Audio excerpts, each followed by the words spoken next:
All right, all right. We are live, we are live, we are live. Let's go, let's go, let's go. We are live, we are live. Hey everyone, how you doing? My name is Sam. You're watching Live Production Tips and Tools. It's been a while, it's been a minute, but I'm super excited for today's live stream.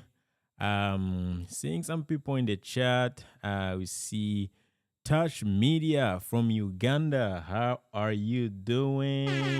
How are you doing? Welcome, welcome to the stream. We got myself, Live Production Tips and Tools in the chat as well, and we got Nemo77 says hello. We got SJ Take says hello in the chat. All right, good to see you guys. Good to see you. Good to see you. Make sure you say hello in the chat. Good to see everyone here. There we go. We got the chat working. All right, all right, all right. Okay. So let's make sure we get you guys featured right now. Let me see if I got some music in here.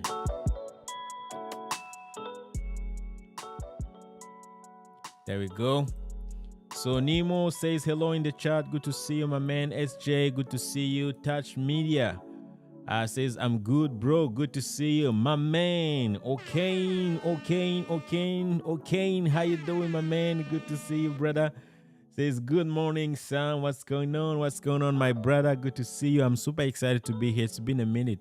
I haven't been going live, guys. I have been focusing on pre-recorded content, but today I felt like I needed to just go live. Why? Because sometimes I get a lot of questions in the comments, and I feel like this is a great opportunity for some of you guys who want to ask me questions live, so I can actually get to answer those questions. Again, the way I work, if there's a demand, I show up. There's no demand, there's no need to go live. You know what I'm saying? So today's gonna be dedicated on answering your questions. Obviously, we got some cameras here that I may actually talk about. We got the Osbat Tail 2. This is a new camera that just came out. Every YouTuber is actually talking about it. So we'll see. Let me see. Am I getting some audio here? Yeah. I think that was some sort of double audio. Anyways, yeah. So yeah, this is a new camera. Every YouTuber is kind of talking about it. So we'll be featuring this camera as well. And let me see, just want to make sure I fix my audio here for my second camera. Okay, it shouldn't have audio on. Yeah, anyways, so we're going to talk about this one, obviously, if you have time. And we're going to compare it to the Mi Vocal, my beloved, precious camera here, the Mi Vocal from Logitech. Same price point. And yeah, I'm going to give you my opinion. But other than that, guys, looking forward to your questions, of course. The stream is more dedicated to your questions. So yeah. So we got Q. Oh, how do I pronounce your name? Q class. Says hello in the chat. Super exciting. We got Sacred Screens. Says hello in the chat. Good to see you. Good to see you. Thank you so much for being here. Appreciate you. Touch Media says, I'm so happy, bro, for this live. Awesome. I'm excited too, man. I really missed it. I'm excited. And looking forward to your questions, guys. Go ahead. Let me know in the chat. What are you doing? Are you a content creator? Are you like, what do you do for your live streams, right? Are you a freelancer offering live streaming services? Are you making money doing live stream? Are you streaming for a church? Just let me know in the chat. What are you into? Right? Let me know. Where do you stream? Do you stream on Facebook? Do you stream on YouTube? Do you stream on TikTok, Instagram? By the way, now it's gotten so easy to stream anywhere. You can multi-stream to Facebook, Instagram, YouTube. vertical, horizontal, whatever you want. Now we got the tools. And the good thing about it, guys, you can even do it with OBS, which is awesome. All right. So yeah, man, super excited. We got yeah. Q-Class says it's from Ghana. Awesome. We got Ghana in the house. Good to see you. We got Ghana in the house. And Victoria Gomez says blessing. We got free touch media. I am free LA. A freelancer. I'm assuming that's what you meant. All right, cool. All right, that's awesome. So you're probably gonna like some of these cameras here, the Mevo Core, and this one right here. This one, the Osba, the newest, the Osba Tail 2. This is probably a camera that you're gonna love, especially if you're doing some gigs that involve, if you're doing some sort of like maybe sports, sports, mobile live streaming and things like that. I think you're gonna love this one. As a freelancer, I think there's a lot of value in there. Touch Media says I'm streaming in church, bro. Awesome. Yeah, I think this is perfect for church as well. Yeah, church. I think you would enjoy this camera. We got Zimbabwe in the house. Zimbabwe in the house. Yeah, let's go. Zimbabwe in the house. Let's go. We got Republic. Victoria, you're from Republican Dominican Republican? I don't know. I'm assuming. But either way, welcome. Q-Class, we got, you can say class Tooniverse. That's fancy. That's fancy, my man. Fancy. All right, we got some fancy people in the house. Let's go. Who else we have? Change to my camera, my second camera here. All right, we got the first question. Let's bring it up. I live streamed for my church, and let me bring the screen here. I live streamed from my church, and I have not done it again since. I made a mistake and recorded upside down on Facebook Live. So embarrassing, but funny. That's so. How is it possible that you live streamed upside down? Like, I don't understand. How is it possible on Facebook?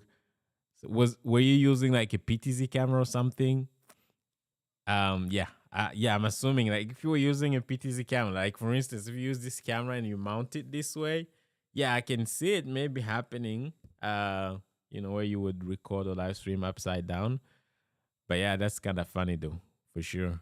I agree with you, it's funny. And sorry for the mistake, man.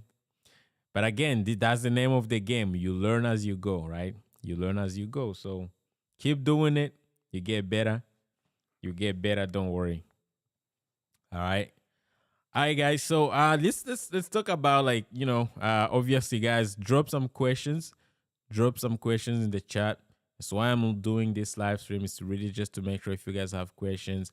Obviously, with the algorithm, sometimes doesn't do justice. Because some people may not see this until like after few hours. So that's that. But yeah, if you have questions, please, this is a good opportunity, guys. I get a lot of questions and comments on my videos, and sometimes I don't have time to answer right away. So this is a great opportunity to ask those questions. But let's talk about the Osba Tail 2. Great camera, by the way. If you guys know about these little cameras from Osba, this is the Tiny 2 4K. This is a great webcam. This is my favorite webcam. I mean, I have many cameras from webcams from Obsbat. I would say they're all my favorite cameras. Webcams, they're all good. They have a great software. Now the Tiny 2 has a bigger sensor that allows it to really perform well in low light. But we also have the Mate 2. That one doesn't have a gimbal. It's a great webcam as well. And what they did with these cameras, these are just webcams, right? So what they did, I mean, they did the Obsertel Air. I'm not sure if you guys are familiar with that. That one was a step up, has built-in battery, it has HDMI out, like it has all the good stuff. But it wasn't enough. It didn't have any Ethernet port. It didn't have, to use to connect it to Ethernet. Had to use an adapter. So they made another one, which is like a step up. This body right here is the Osbat Tail 2.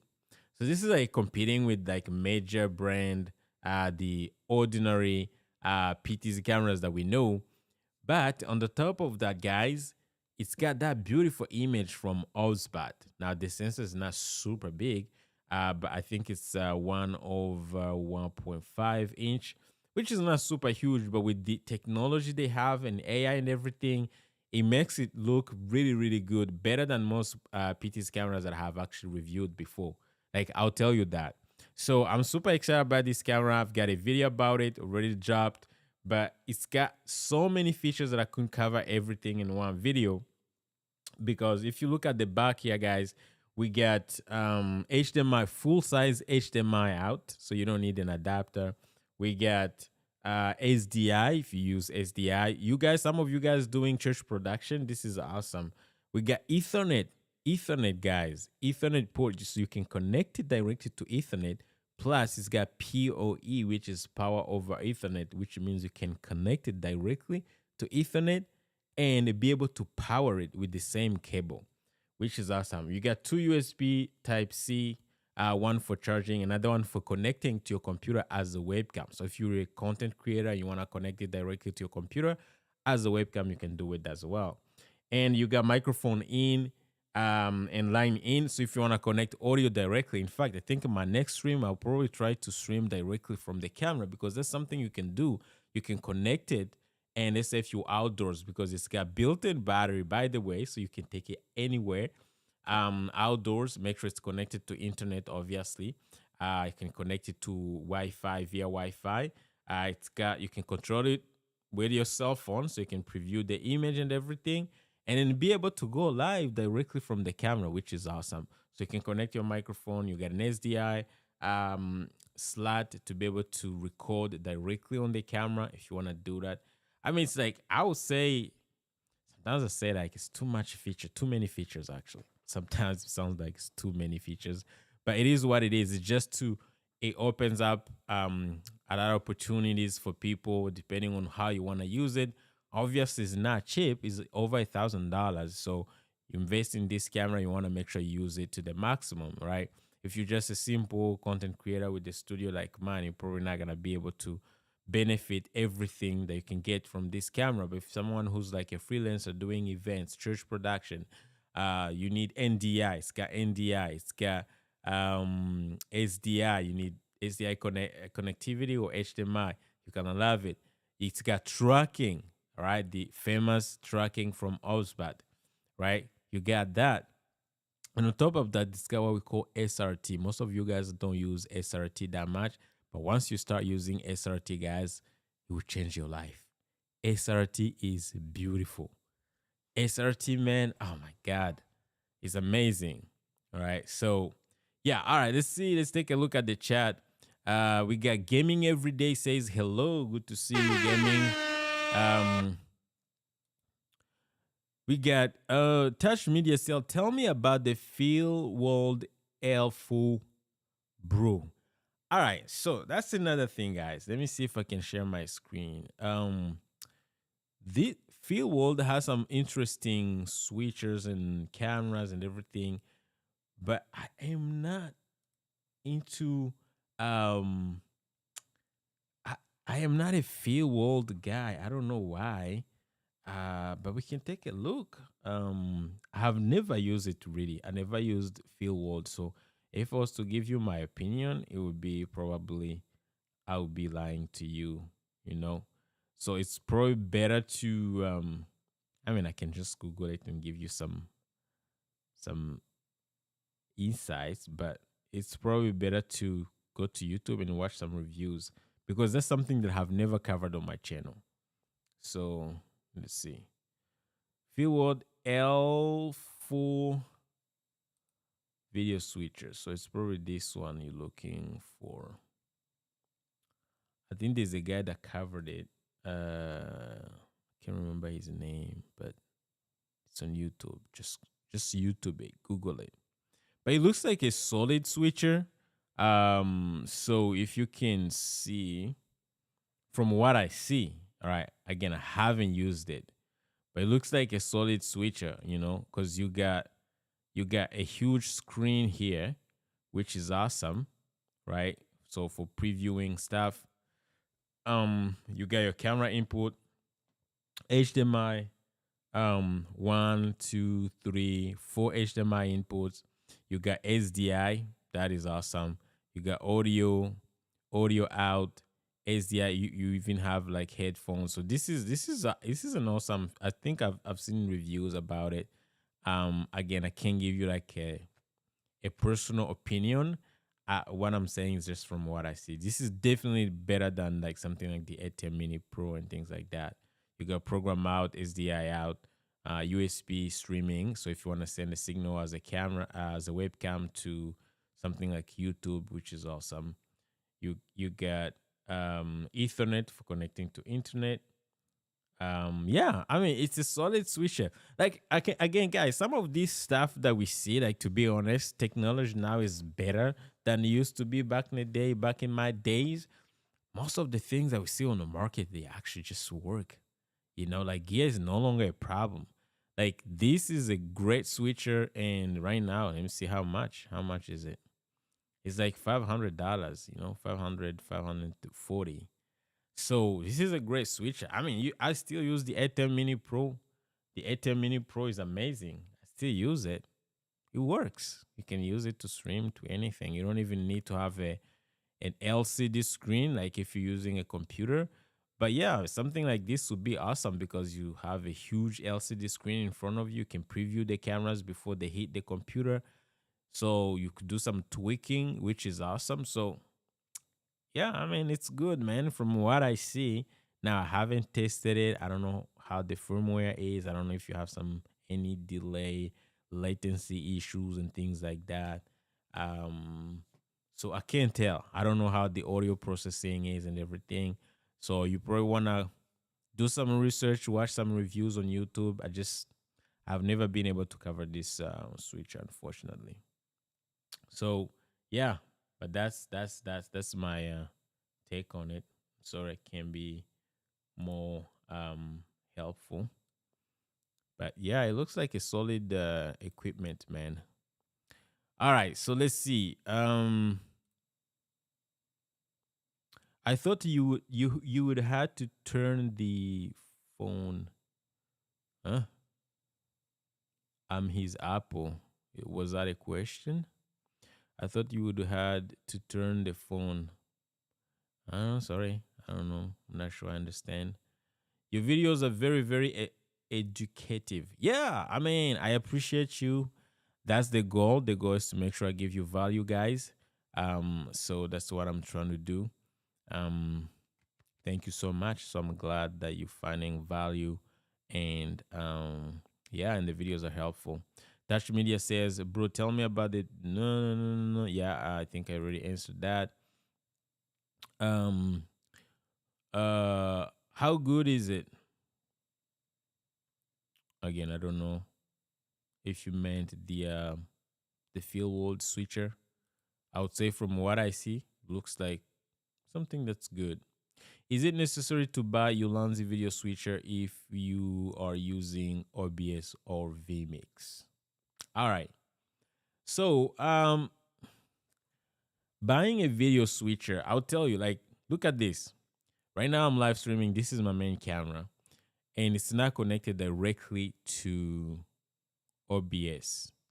So I'm passing through a switcher, the A10 Mini Pro, and that's allowing me to add more cameras. In fact, if I want to do like this top-down shot, you guys can see that I have another camera here that can show you more stuff behind the scene, whatever. So I can add up to 4 cameras. So I'm switching on my physical switcher, so I don't have to touch my switcher is right here. You guys can see it. So I don't have to to do the switching in OBS. I'm just doing it on the physical switcher, right? So that's the same concept as having OBS, vMix, or any other video software. Sorry, live streaming software. However, um, what a video switcher does, it allows you to add multiple cameras and to be able to switch those cameras without using the software like OBS.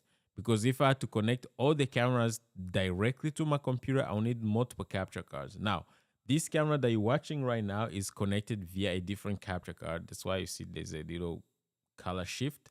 You can see like when I come from my main camera here to this, you can see the camera is a little bright. You can see the colors a little vibrant. Obviously, it's not the same camera, but yeah, the capture card is also adding something because it's a different capture card. It's not the A10 mini. So yeah, if you have to add multiple cameras without a switcher, you'll have to get like single capture cards, small ones that you connect. You have to connect, I don't know, depending on how many cameras you have, which could be a resource consuming for your computer.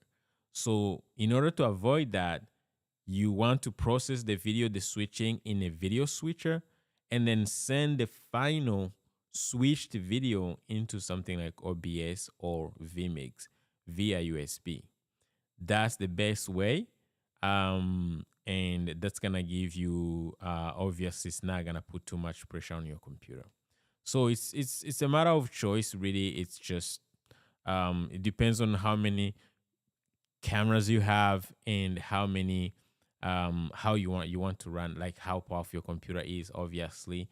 And so you don't need to buy a video switcher, but it could also be like the more cameras you add, the more you may need to actually buy a video switcher. I don't know if that was helpful, but let me know. Let me know in the chat if that was helpful. All right. Touch Media says, what the best video mixer switcher? So the best video mixer switcher is the one that fits your budget and does the job. That's it. Guys, nowadays technology is cheap. Very cheap. Okay? So you don't have to spend a lot of money to get a good video switcher. You can even start with the A10 mini, the best model. I think right now it's probably like $200, and it does the job. It can give you up to 4 cameras. Now, it doesn't give you the multi-view. If you want the multi-view, you can go with the A10 Mini Pro. Blackmagic is still selling them, and they are cheap. They're like $200, maybe $300. Let me check on Amazon right now. How much? Amazon.com. Let's go to A10 Mini Pro, right? Let's see how much we're talking about. So, you guys can see that the A10 Mini Pro right now is $295. This is brand new. Now you can get it used for probably maybe $200 if you go on eBay or something like that. You may get it cheaper than this, right? Because people want to upgrade. Let me check eBay. eBay.com. Let's check out eBay. Let's type in A10 Mini Pro. Just some people are tired of it or they want to upgrade. So you can see this one is $329. This is probably brand new. This one is being sold at $189, right? This probably still works.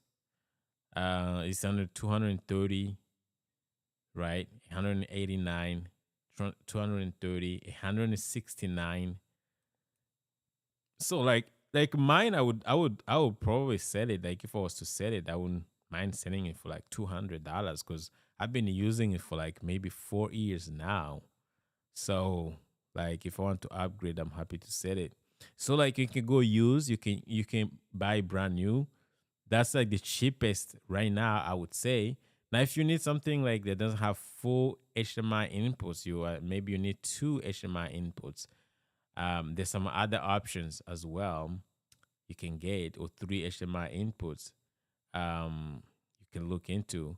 But then from here, this is gonna depend on what exactly you're trying to do. If you do some sort of mobile streaming and things like that, that's where you start getting into things like the YOLO box, or the Osbat Talent, or the YOLO box Pro, the YOLO box Mini, the YOLO box InStream.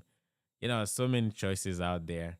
But yeah, this should be like the basic video switcher right now. Like just go for ATM Mini Pro, the cheapest, most basic, but will still do the job, give you good result. So yeah, I hope that was helpful. Um, Touch Media says thank you. Um, so now, Touch Media says, can an R50 do a good live stream production work? Um, Canon R50. So now, I am not a very, very big fan of Canon. Um, in fact, I try to stay away from Canon. Nothing against Canon. I just feel like two main reasons why I don't like Canon. First, um, I feel like their lenses are super expensive, and some of their cameras do overheat. And when it comes to lens choice, you don't have a lot, because Canon, what they have done, they have stopped allowing other manufacturers to make their lenses. So now, if you have a Canon camera, you're most likely going to have to buy original Canon lens, right? So that's my reason why I don't like Canon. And I hate recommending Canon to people, right? So now, I'm not a user of Canon R50. I've never used it, so I can give you like opinions about it. Does it overheat? Because that's another issue. Some of Canon cameras do overheat. Sony cameras do overheat, but I will tell you why I still recommend Sony cameras. Um, so if I had money, instead of buying a Canon camera, I'll probably go with like just invest in Sony, right? Because obviously Canon has good autofocus, but Sony also has good autofocus. And what's good about Sony has a wider range of lenses. So once you get into Sony ecosystem, you're kind of good when it comes to lenses. Like when you sell your camera, you get a new camera, you can still use your lens. You can you can actually get cheap lenses for from like other manufacturers, other than Sony, which is great for like $200. Viltrox is making lenses. um is it Mickey or Mikey? Yeah, there's another Chinese, like you got like two or three brands, Chinese brands, who are making lenses. And of course, you're gonna add brands like big brands like Sigma, Tamron, you name it, like everybody making Sony lenses, which is great. So you have a wide range of lenses, from like cheap to most expensive, and they all perform well. Autofocus is amazing. That's why I recommend Sony. And of course, you can start with something small like Sony ZV-810, or the A600 series. I mean, like you got a wide range of cameras in there. Now, if you don't care about autofocus, if you are operating your camera, obviously I'll recommend Lumix cameras. I'm a big fan of Lumix cameras. This is what I'm using, this Panasonic GH5. Super cheap, super inexpensive, and obviously lenses are super, super cheap as well. And the image quality is amazing. Plus, it never overheat, unlike Sony or or Canon. So yeah, I mean the R50, I can give you like a super strong opinion, but in general, I would just stay away from Canon. I'm sorry, Canon. Um, so yeah, that's my opinion. Please don't hate me.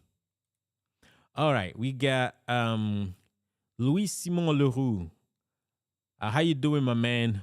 Good to see you. Say, hey Sam, good job, man. Your videos are great. Following you from Montreal. Yeah, let's go Canada. Let's go, my man. You're my neighbor. May I ask you if you see a plus value using Riverside versus OBS? Thanks and good success. All right. Yeah. So I use both OBS and Riverside. So it depends on what you're trying to do.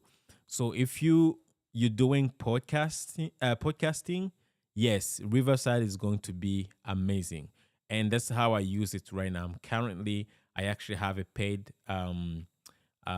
plan with Riverside, and right now I'm not using Riverside to stream. I'm using OBS, right?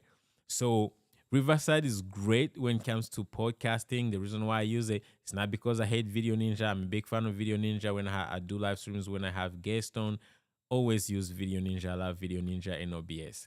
However, when it comes to like podcasting and recording podcasts, what I like about Riverside is the fact that I can record each feed separately, and it's also faster and easier, especially when I'm recording my podcast.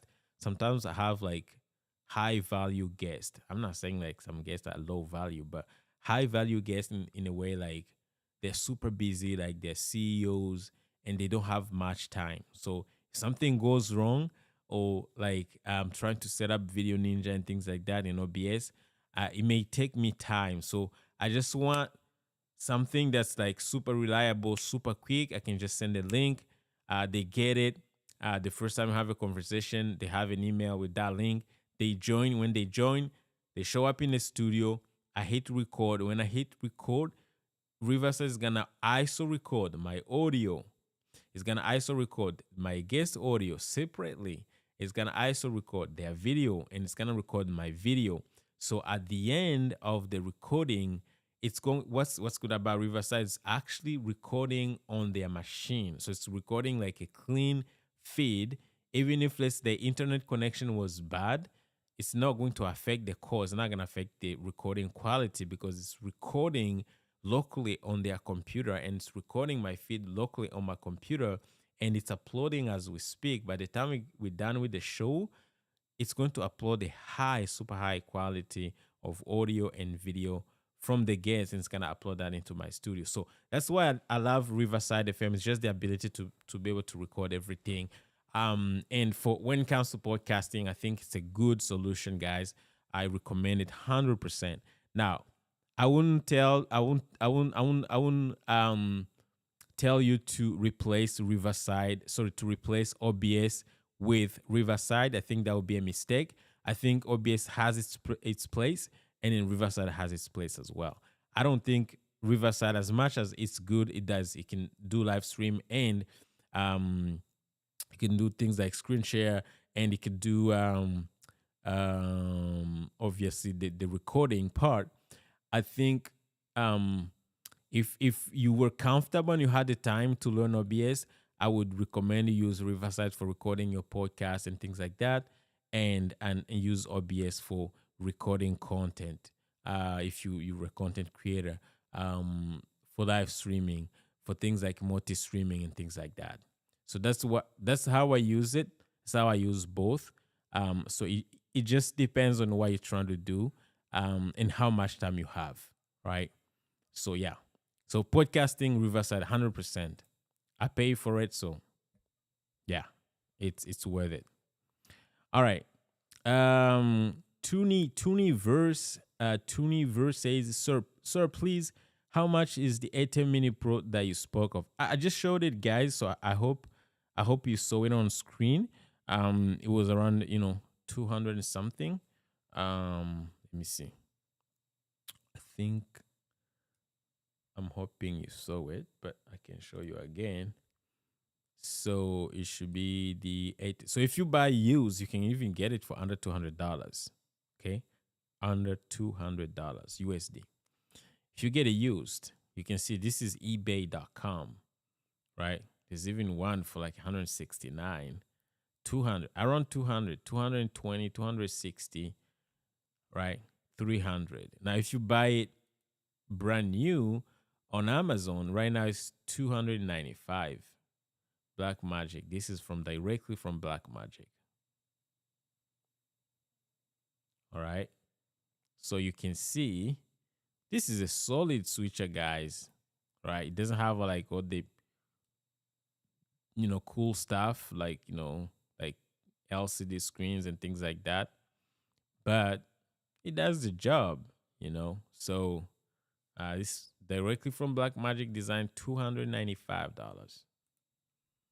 You still get the multi-view, you still get for camera input, microphone input, um, HDMI out if you want to connect a monitor to kind of preview what's going on. And they did few upgrades on it on the software. I think you can get the multi-view from the USB if you want. So yeah, 295, my man. So I hope that was helpful. All right, let's see what else we have. It was very helpful, sir. I appreciate. Awesome. That is great.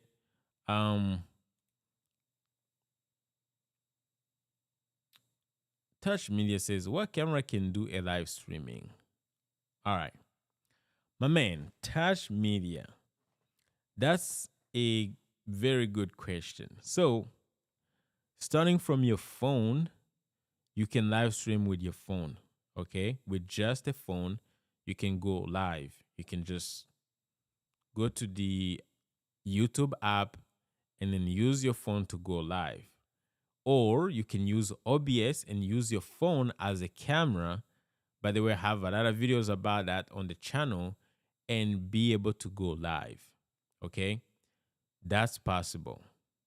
Now, from your phone, that's tier number 1. Tier number 2, you can have, I don't recommend to use your phone as a camera as a long-term kind of solution, because eventually your phone is a phone, right? It's made for making calls and responding to emails and things like that, sending emails. So that's why if you're on a budget, the next tier will be to get something like a webcam for under $100 or around $100. Osbat have the best ones. Osbat Meet. In fact, I can actually show you some of the Osbat cameras here. You want to have an idea.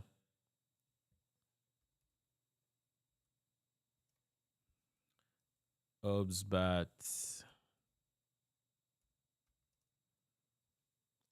Me 2. This one doesn't have a gimbal, but it's a nice little camera.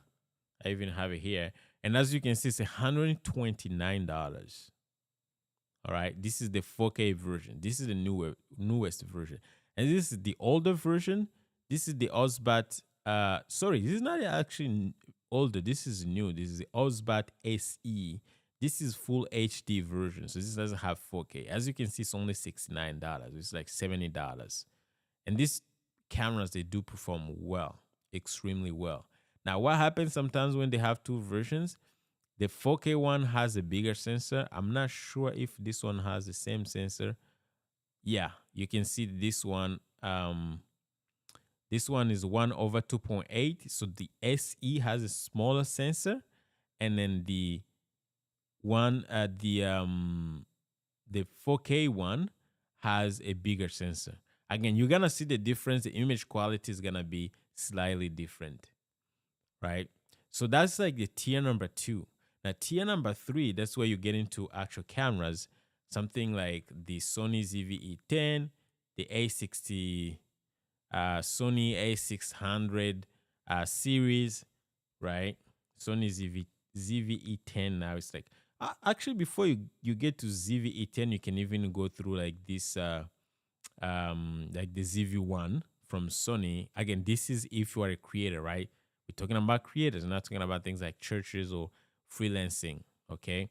As a creator, you can do something like ZV-1, right? The Sony ZV-1 doesn't have a detachable lens, and you're gonna pay a little bit of money, a little more money, $748. It's gonna give you better sensor. Image quality is gonna be way better than a webcam, and it's gonna be good. Now the next year is gonna be something like the Sony ZV-E10. You're still on a budget, but now we're talking about actual cameras, right? And that's the camera that you guys are watching right now on this angle.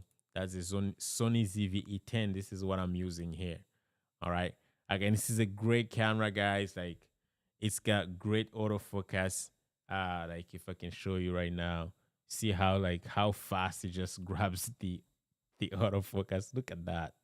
So it's a great camera. It does overheat a little bit, but it depends on how you use it. If you're recording, if you're streaming, like right now it's connected via USB, so it's not overheating. It doesn't overheat when you're streaming. If you're not recording on SD card, it doesn't really overheat.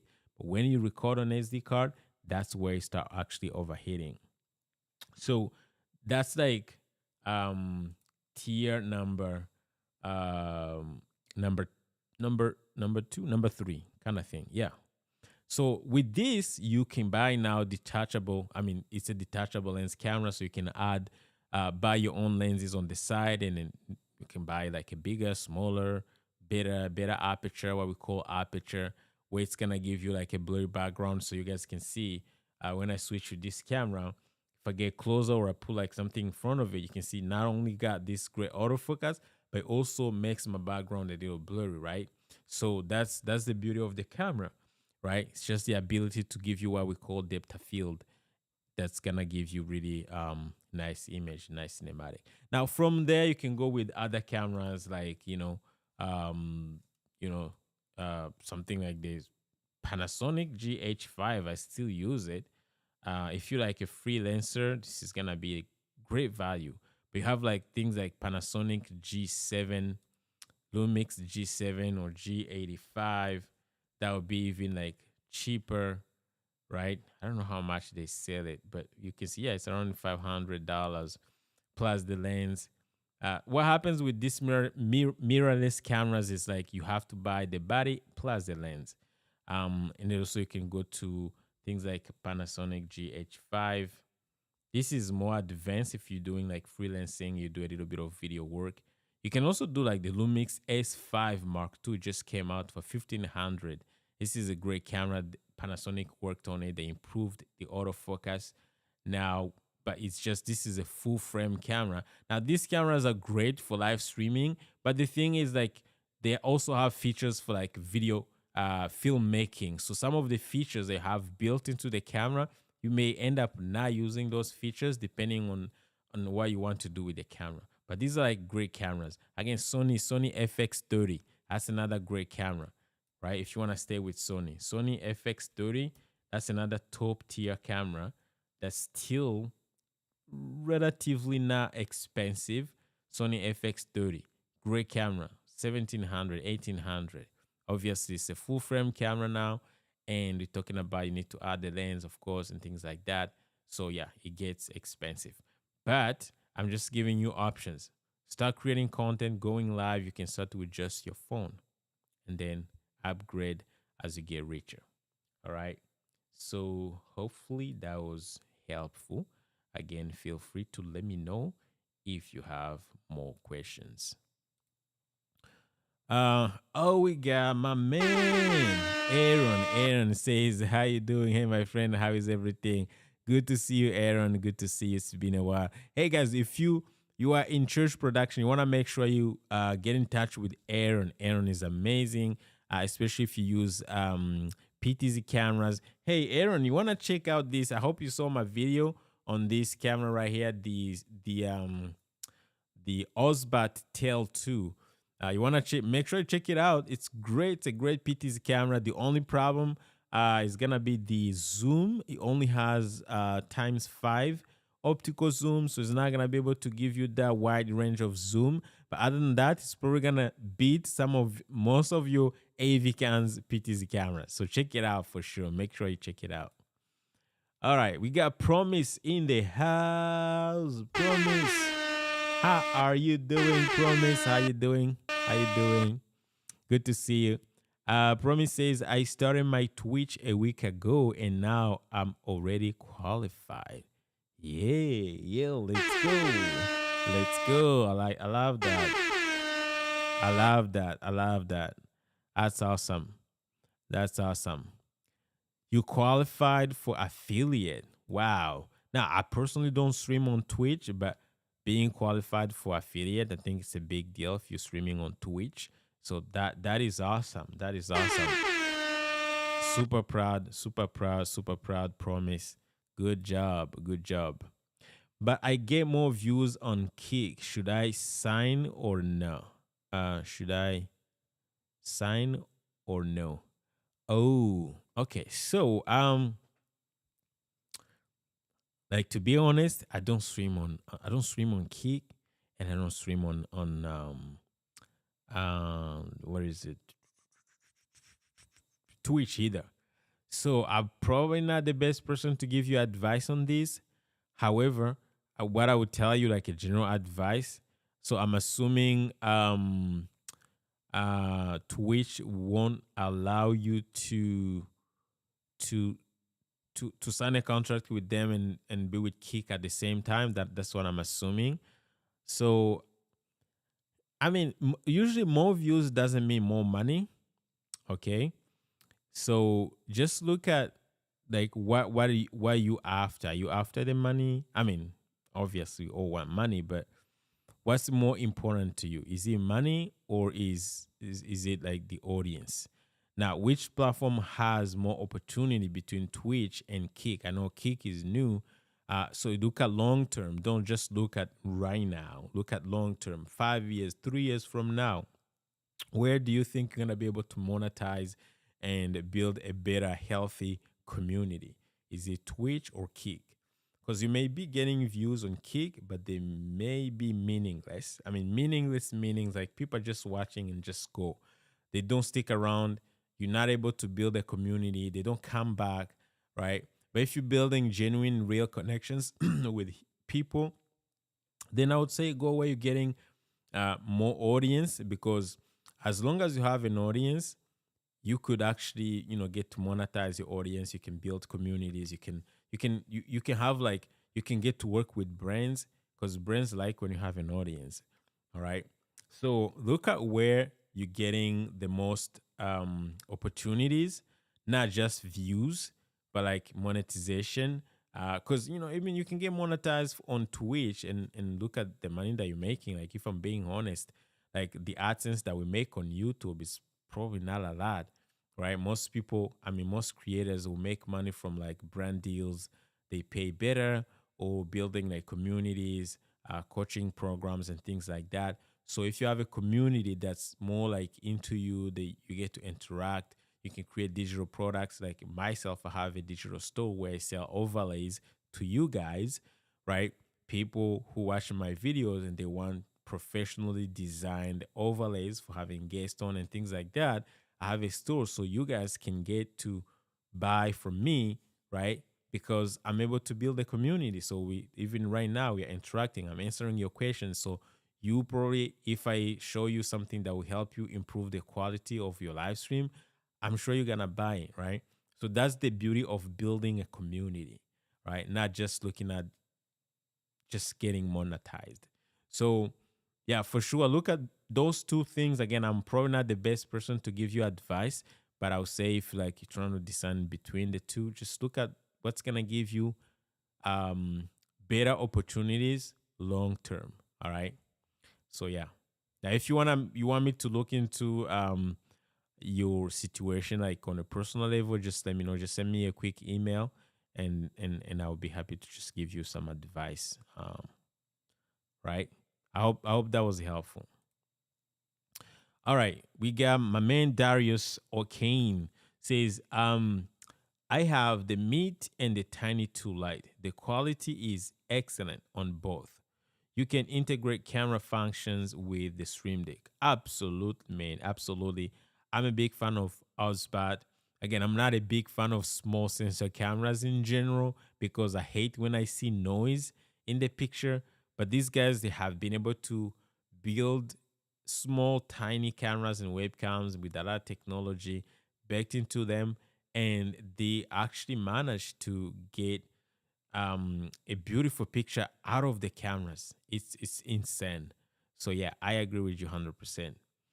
All right, Promise says I just started Kick a week ago and almost monetized and hit 1 to 2K views average. So are you talking like live viewers or like kind of like after the fact, like VODs or video on demand? Just let me know. But if you're getting like 1 to 2K live viewers, that's a lot. All right. Again, feel free to like, just reach out to me, send me an email. We can probably talk. All right. Let me drop my email. Um, we can maybe I can give you some advice on a personal level. I can take a look at your channel, and or if you want to drop your channel in the chat, I'll be happy to actually take a look. All right. But I'm gonna drop my email in the chat. It's liveproductiontips@gmail.com. Because some of the things I do, by the way, guys, now I have a coaching program now, so I do work with creators, especially who are getting started or who trying to get monetized and things like that. These are things that I've done myself. I've been through while you probably going through. So now I have so many ways to help people, just getting started into creating content. Some of you guys who are doing freelancing and things like that, maybe you should consider starting YouTube channels like me. All right. Because there's a lot of opportunity. Look at this, guys. You get free gear. This is free. This was sent to me for free. I didn't pay for it. Obviously, I have to give an honest review, by the way. So when you see me reviewing, guys, it's not because I got it for free that I'm gonna be so nice. All right. They send me free stuff. Osbat knows it. Sometimes I make videos like trashing their stuff. So yeah, they send me their stuff for free, but I also like have to provide. I have to one. I have to tell you guys that I got it for free. Two, I have to be honest. So that's that. All right. So if a brand wants me to say, they never tell me what to say. If they're trying to tell me what to say, I'm like, I'm out. I never take anything. Any brand that's telling me, trying to tell me what to say or give me talking points, I never do that. Now, if it's sponsored, yes. If you sponsor me, you can give me talking points, everything you want me to say, but I would still, one, I would disclose that it was sponsored so people know. Two, if I don't believe in a product, if a product is trash, actually, I don't do it. Even if you sponsor me, even if you give me money, because I need to be honest with my audience. Because the last thing I want is to lose my audience. When you lose your audience, everything's gone. Even the brands are not gonna reach out to you if you don't have an audience, right? So yeah. But yeah, I get to get free stuff like this. I get to work with brands, get sponsors, and things like that. So like, guys, you already know the tech part. You're already doing the live streaming, maybe for your church, or you're a freelancer, you're a videographer, whatever you're doing, you can put that thing on YouTube right now. Like my man Oken, he just started a YouTube channel, and I think he's doing great. All right. So yeah, just start a YouTube channel. Don't be scared. All right. So yeah, I promise. Feel free to reach out or just drop your channel in the chat. Just take a look at it. We got Major Fire. Says, "Hi, can you help me? I can't connect my Canon camera SX20 IS. Okay, let me see. Canon, never use that camera. That's the beauty of being a YouTuber, guys. Is people ask you questions about things they don't know about, and you have to Google them. So let's see. But it's easy. It's easy. So it's Canon. Let's Google it real quick. So you need if like the concept is the same. If it's HDMI, you need a capture card. If it's USB, you just connect that USB cable directly to your computer. All right, it's as simple as that. So now let's take a look at the camera itself. Canon SX20.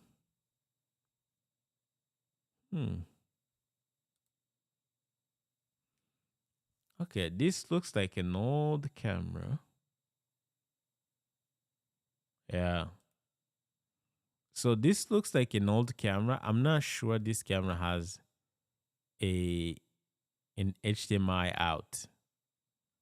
So yeah. So this looks like a very, very old. Yeah. So that's probably why you can't connect it.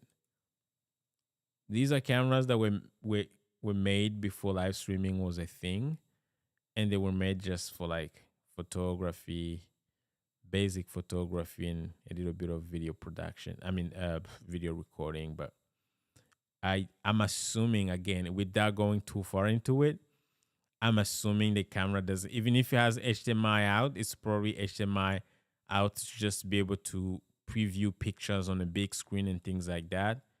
But I don't think you can connect this to a capture card and get what we call a clean HDMI out. So yeah, I think that's why. It's just the camera is too old for live streaming. So sorry. Yeah, from what I'm seeing. Now, if it has a clean HDMI, let me know. Because all you would need is just a capture card. Right? So that's that. All right, let's see if you have more questions here.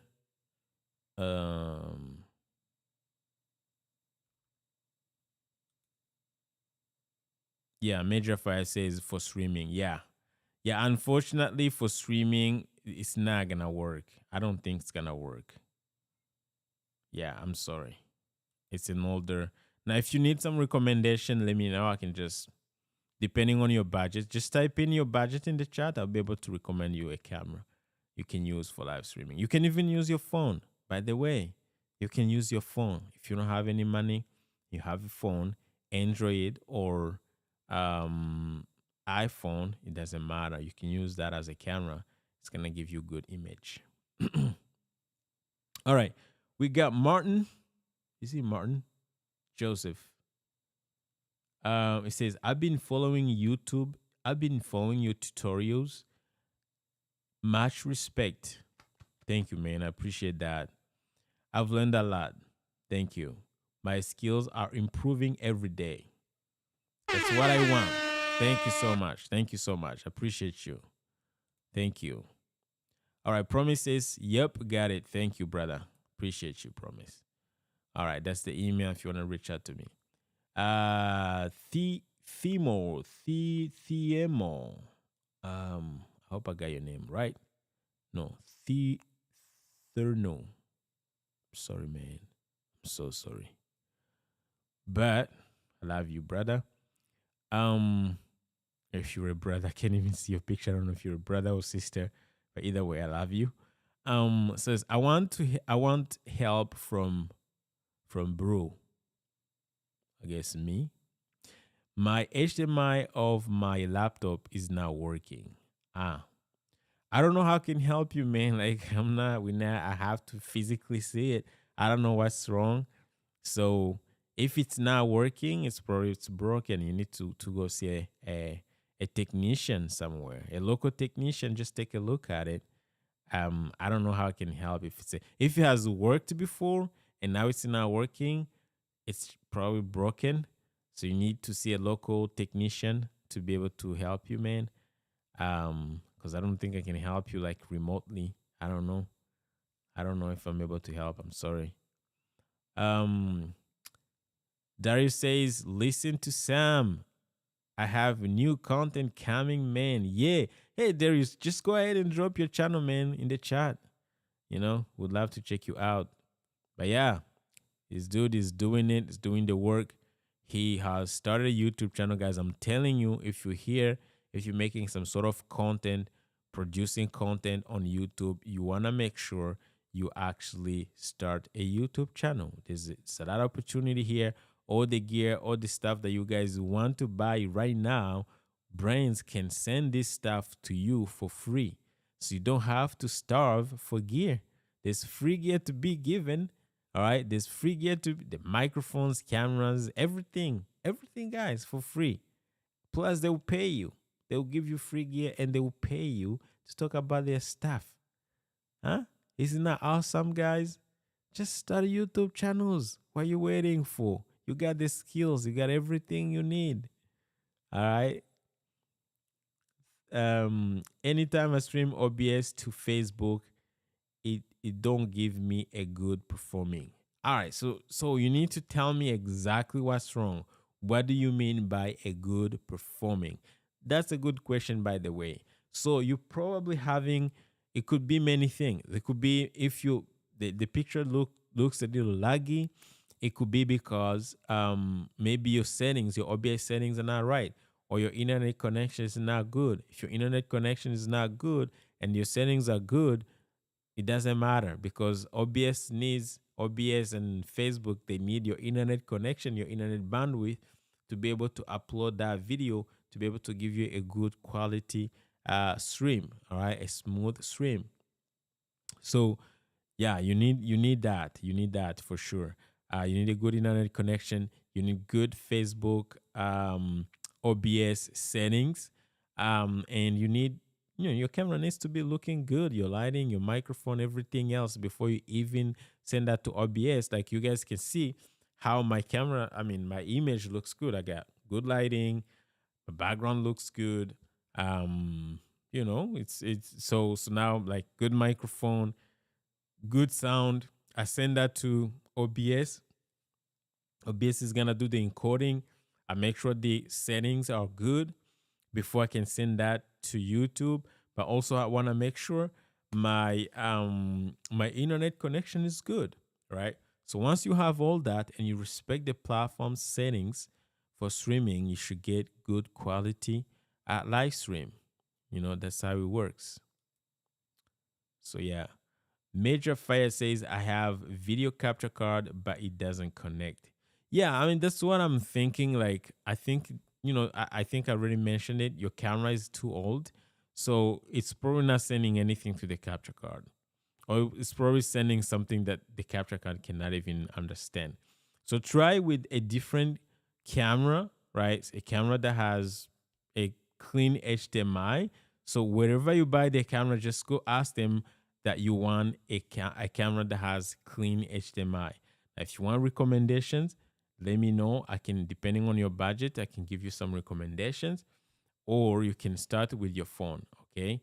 Everything, guys, everything that I'm talking about, guys, is I have videos about it on the channel.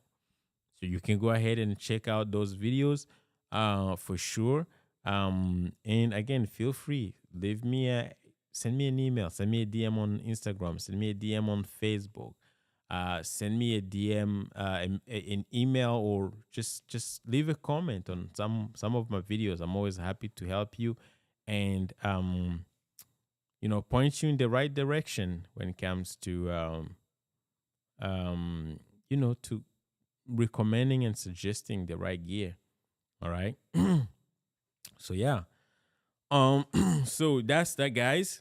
All right, so we're probably gonna be ending the stream soon. So if you have some questions, feel free to drop the questions in the chat.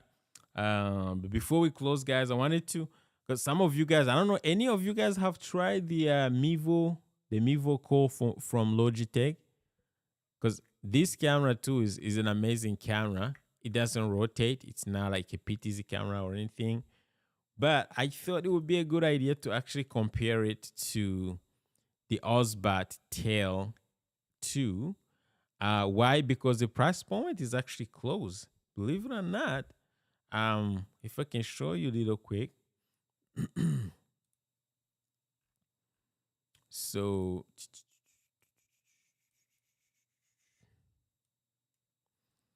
this is the Mevo Core. All right, Mevo Core is $1,000, and the Osbat Tail 2 is $1,200. So now the Mevo Core is less expensive, but it's supposed to have a better image quality because of the sensor. So it has a better sensor, and obviously because it has it has interchangeable lens, which means if I open the sensor right now, I can attach a different lens, right? Which allows me, again, it's a bigger sensor, by the way. So this is a micro four third. If you guys are not familiar, micro four third sensor is like a little bigger compared to webcams and things like that. So a bigger sensor usually allows more light to come into the camera, or to, yeah, into the camera. It's gonna capture more light because it's more open, and that's supposed to reduce noise and things like that and give you a better image quality. So this camera's been awesome. I recommended it. I like it. I love it. It has all the features, including things like NDI, SRT, UVC, HDMI out. It doesn't have full. Oh, it has full size HDMI out, which is awesome. I was gonna say it doesn't have full size. No, it does have full size HDMI out, right? It has a microphone input, right? It has a microphone input. It has SD card input or slot for recording. You can do very cool recording as well because it has mounting points on all the sides, which is awesome. So it's a great camera.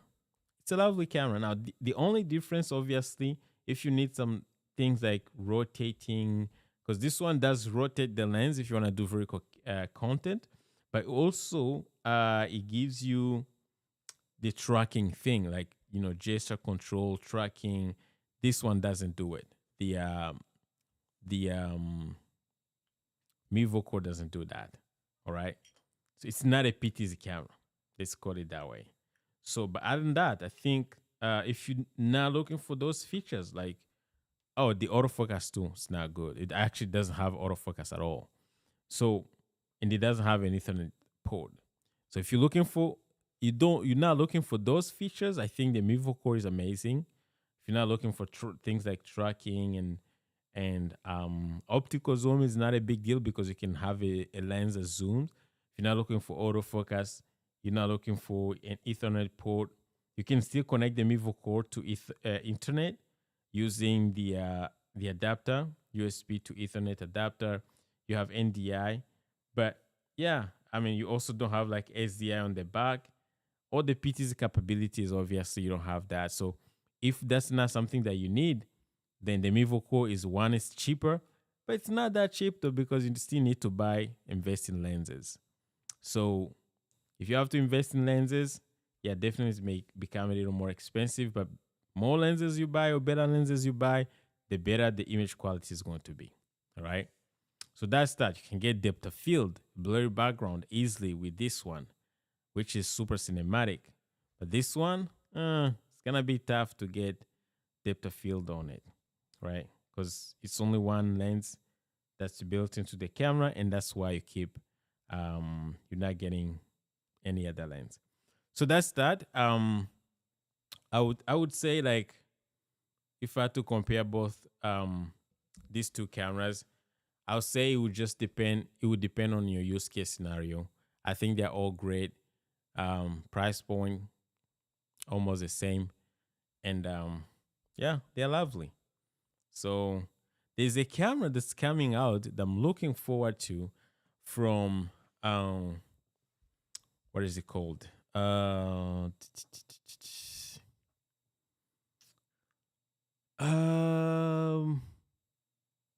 YOLO Box.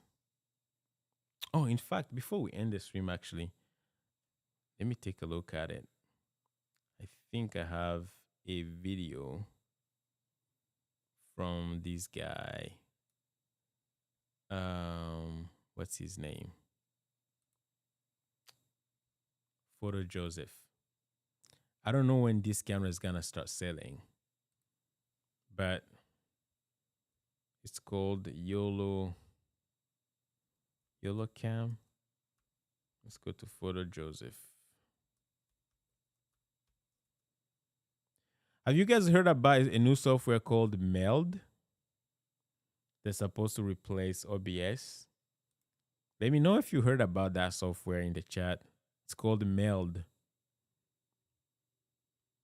which is close to Meld, if you guys speak French, merde is not good. It's not a good thing. It's like shit. So I don't know why they chose that name, but it's merde. It's not merde. Um, so let's go to Photo Joseph. Let's go to Chat GPT and ask it what's the meaning of meld.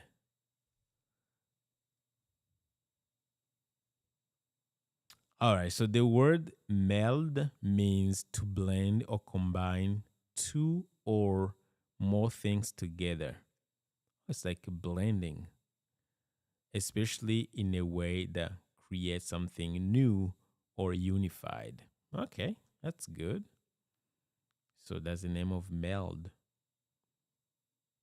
Okay.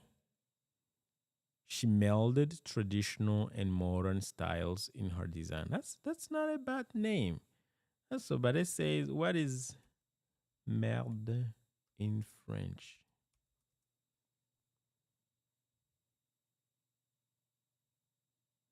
Merde in French literally means shit. So every time I pronounce merde, I think about merde in French. Anyways, don't mind me, guys. So yeah, let me show you this video right here. So let me know if you guys heard about meld. All right, just let me know in the chat. Don't be sleepy, okay? See 19 people watching right now.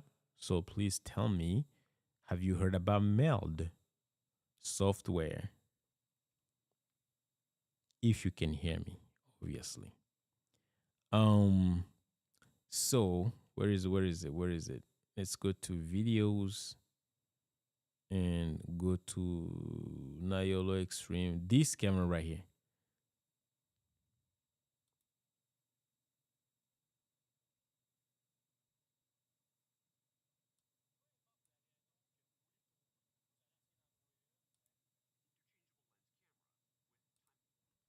All right, so you guys probably can't hear.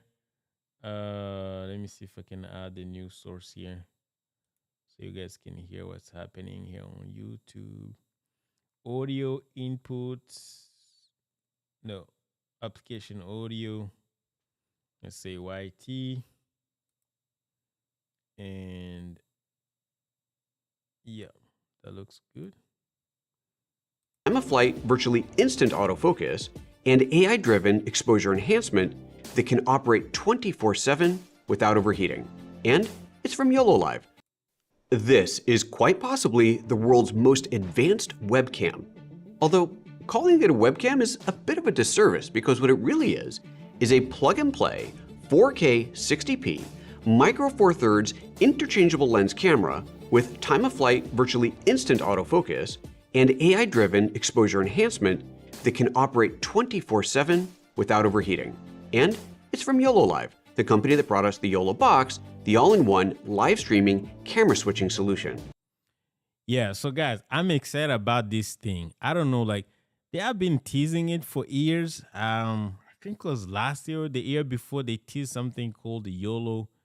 Was it YOLO Cam? It was some other weird looking camera from YOLO Live, the company that makes YOLO books, and it hasn't come out. I don't know. I think they're having issues with manufacturing or anything. I don't know. So now they just released this one.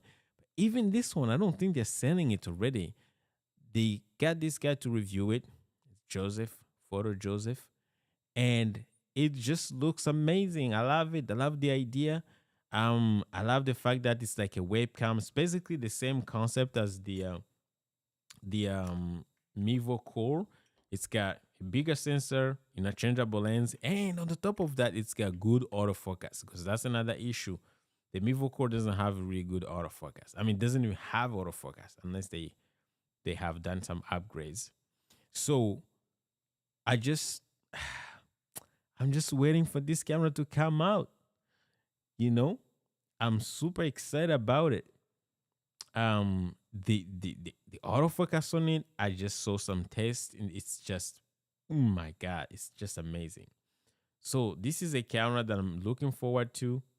Um, super minimalistic, awesome for live streaming, and it's got interchangeable lens, so you can put any micro four third lens that you want, which is awesome. And man, like I don't know, man. Let me see. So they have a link here. Let me click to the link and see what's gonna. Oh, it's available already. Oh, it's available. $900. $900. So it's slightly lower than the Mivo Core. Now this doesn't have HDMI. I believe it's probably gonna have is no, not SDI, but it doesn't have HDMI out. It has USB out and some other cool stuff here. But mostly for live streaming, guys, this is a no-brainer. If you're like a content creator, this is a no-brainer. So I have too many cameras. I don't know, but I would love to review it. I'm gonna reach out to YOLO Box, to YOLO Live. But look at this. It says shipping and import charges to Canada, $600. $600 coming from the US. Oh my God. Is this because of tariffs? Oh my God. Because I live in Canada, guys. This is my first time because this is being sold on Amazon.com, not Amazon.ca. But for me to be able to import this product is gonna cost me $600 for shipping and import fees. That's so scary. That's so scary, guys. Oh my God. What? Can you believe that? Wow. $600. Let me try to see if an Amazon.ca has it. What? So guys, it's gonna be tough to import some cameras, guys. YOLO Cam. No, it's not. Is it YOLO Cam? Oh yeah, we have it. We have it in Canada. Okay. This is good news. So I don't have to order from Amazon.com. So since we have it in Canada, it's good. Now in Canadian dollars, it's gonna be, how much is it?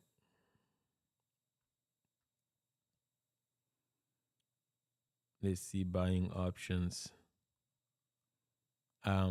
Yeah, 1,600 Canadian dollars. It's still expensive in Canadian dollars. It's still high. So I don't know if there are some tariffs and things like that. But yeah, this camera, I am excited about it. I just, oh, it has HDMI out as well, which is awesome, and some USB. So it's basically it's like the Mivo Core copy kind of thing.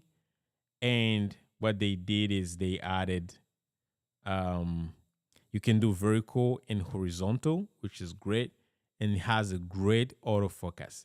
So I think this is a direct competitor to the Mivo Core.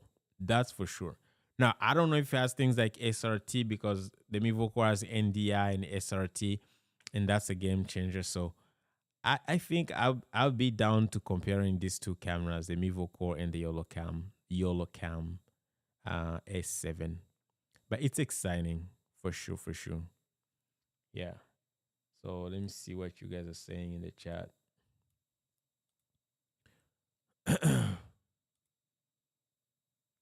So Jared says, "Have you tried the iRig Stream Pro?" No, I haven't, but I've seen. I actually my friend, he's a musician. This is the little device for music, right? Um, you can connect to your phone.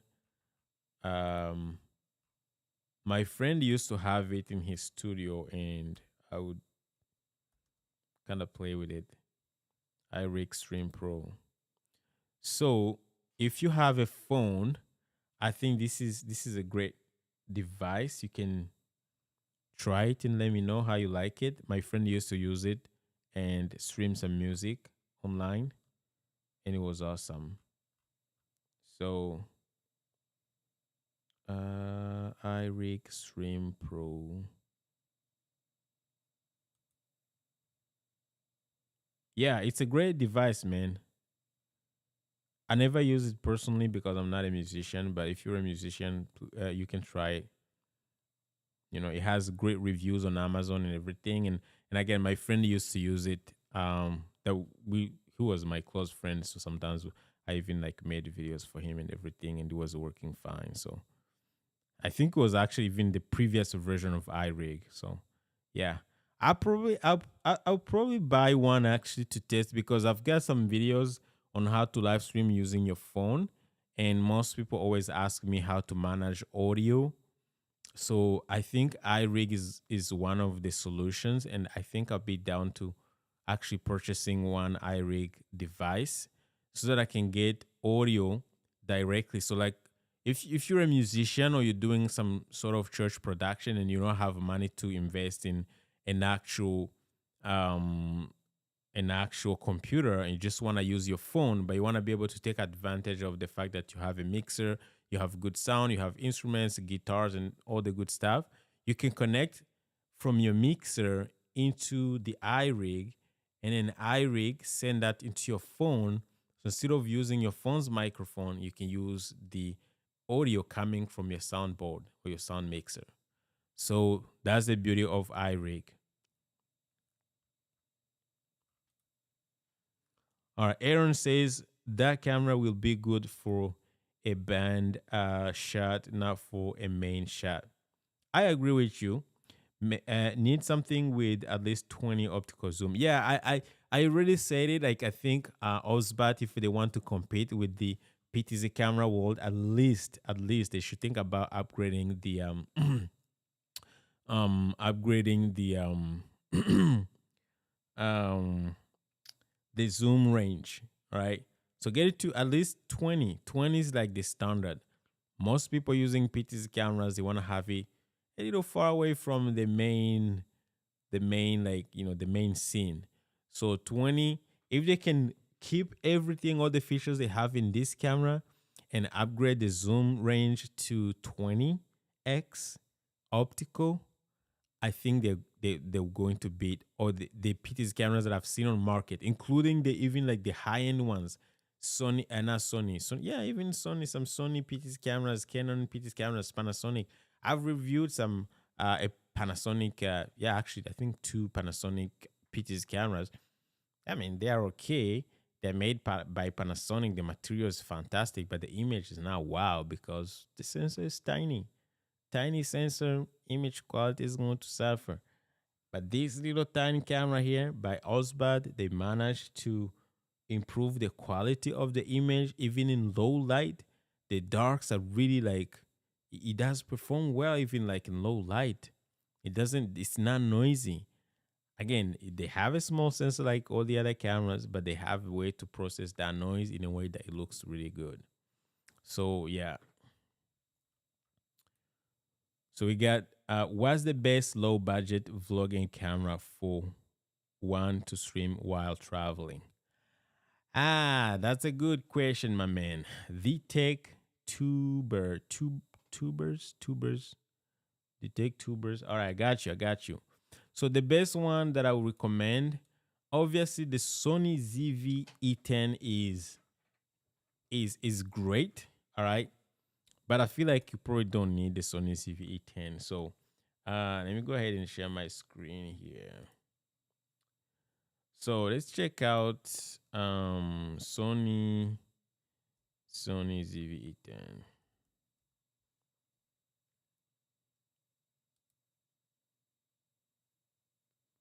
So Sony ZV-E10 is a great choice, right? If you buy just the body, it's around $700. With the lens, so Sony ZV-E10 is about $700, and you add the lens, maybe another $300, $400. So let's say $1,000, $1,100, everything. So, but it's a mirrorless camera, so it's not gonna be as, it's not gonna be lightweight. You have to deal with batteries, and sometimes could be too much. But if you're like that type who's like has got a videography background kind of thing, this could be a good camera.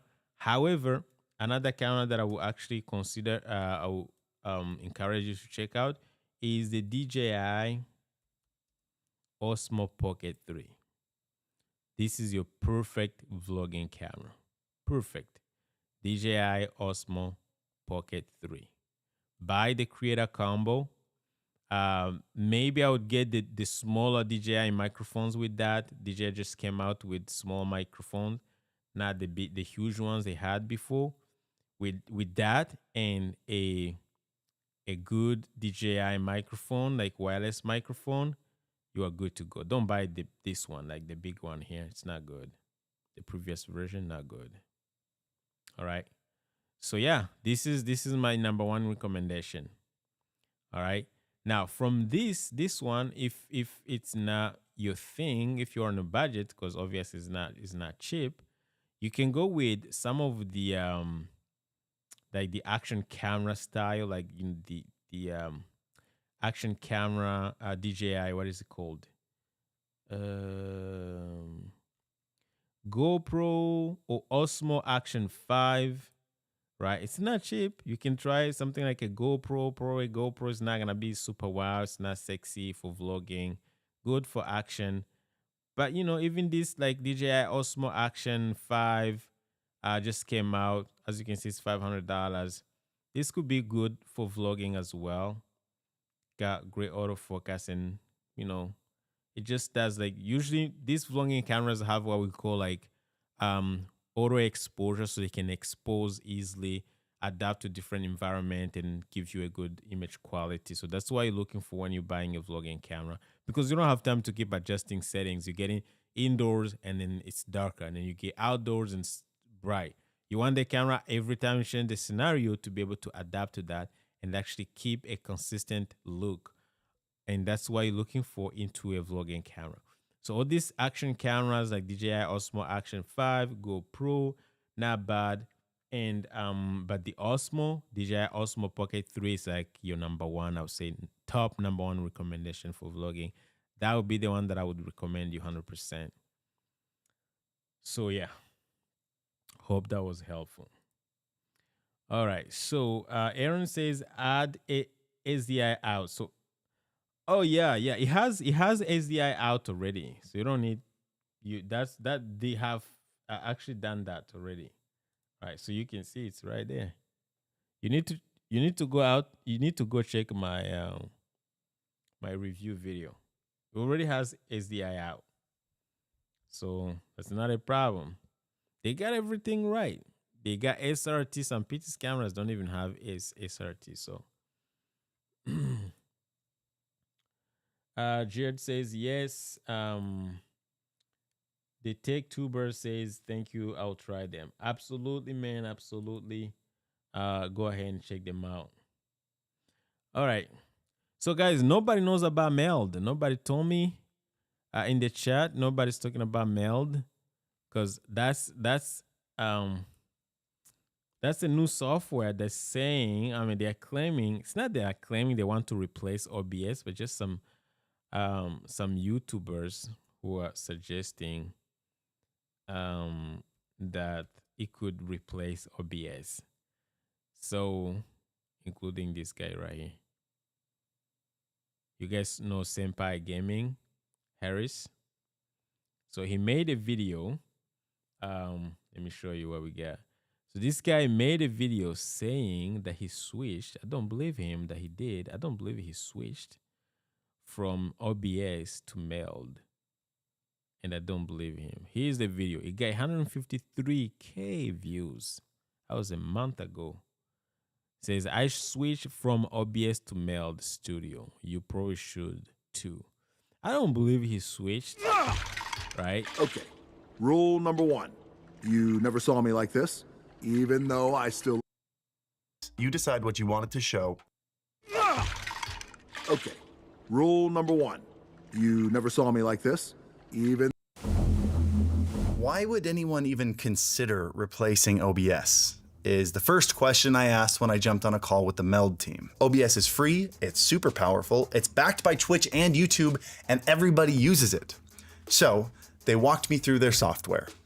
And there are a lot of streamers using OBS that should be using Meld.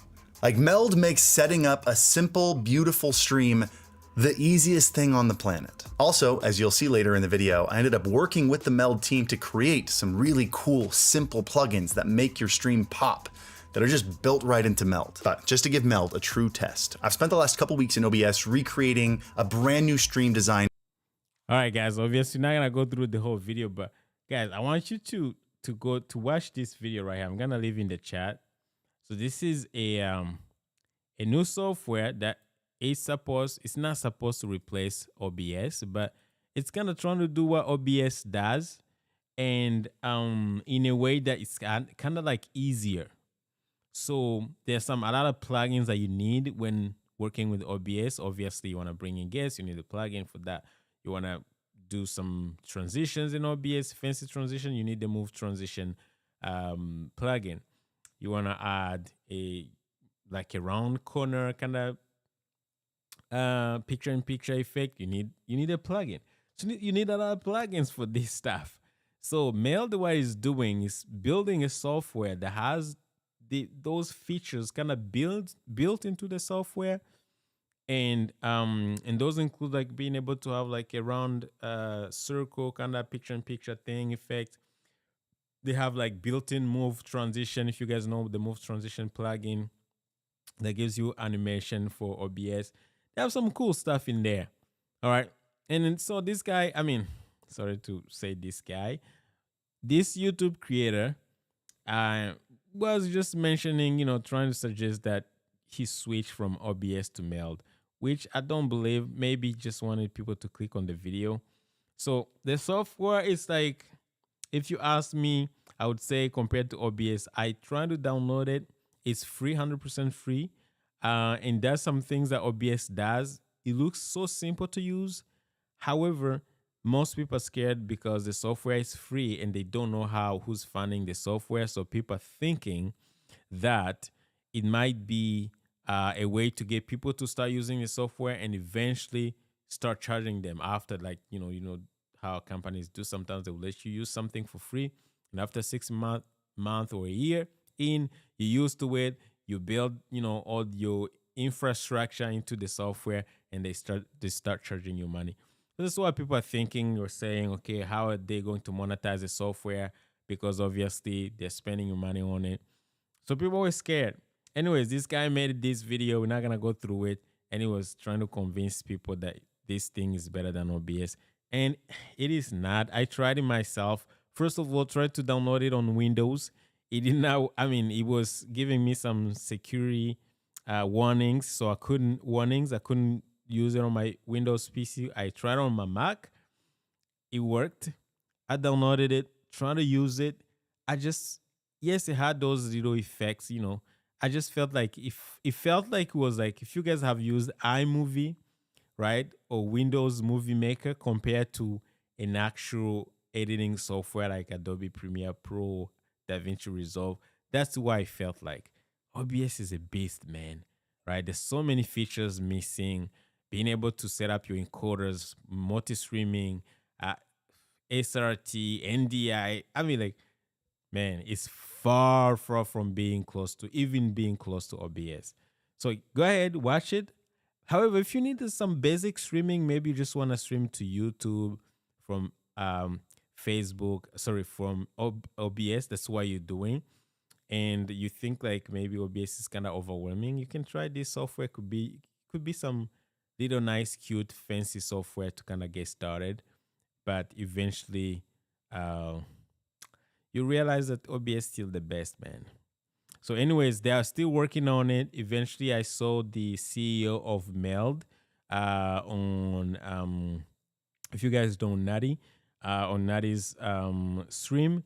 He actually said that the way they're going to monetize it, they're going to build like a suite where the live streaming part of the software will remain free, but then they will add a video editing part of it, and that one will be the one they're going to charge money for. So again, it's still new. They're still working on it. Keep an eye on it. I'm watching what they're doing and everything. Eventually, probably I'm gonna make a video about it. But yeah, go ahead and watch this video, and you can just type in Meld software in YouTube, and then you're gonna see a couple of videos talking about it. And feel free to check it out and come back and let me know. See, you can see like a lot of people talking about it. It's been out. I mean, it's been, I think, since last year. Like you can see Michael. If you guys know, if you're familiar with Michael, it's another guy who's like, into live streaming. Has a channel, a big channel on OBS mostly. He made a video criticizing this guy who made this video, Harris. So, anyways, go check out Natty, this guy too. He does talk about it, and he's more critical. So, but yeah, check it out, guys. Check it out and let me know what you think. Let me see if you guys have a few questions in the chat before we close. And guys, okay, here's the thing. Can you please do me a favor? Do you want me to keep going live? Because for me, all right, I don't like to go live when